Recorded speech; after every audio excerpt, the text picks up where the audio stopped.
Aşaydın cal tedalar için. Dinleyen lidet tabi.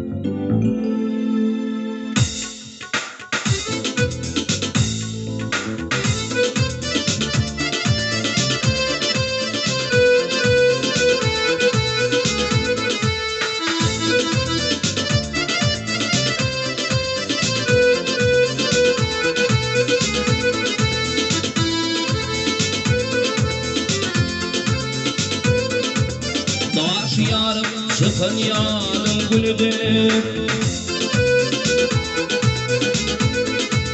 Adımdağını yarım çıkın değil Bağlısı yarım izleyer yürür Göğe aşık öller bilin bakın değil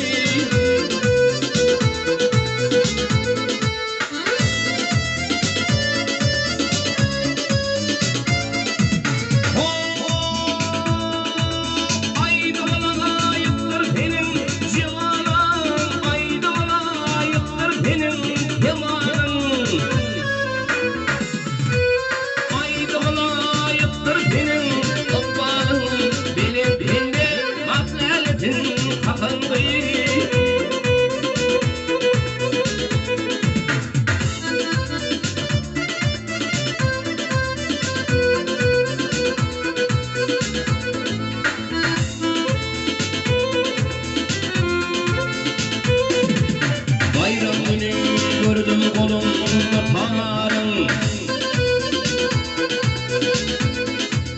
Tarımda çal yatın vatan yarım Aklım hayran etti bülbül ovalım Şad mukami şad erdinin çekinliği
Yüreğim yüreğim ayının gülünün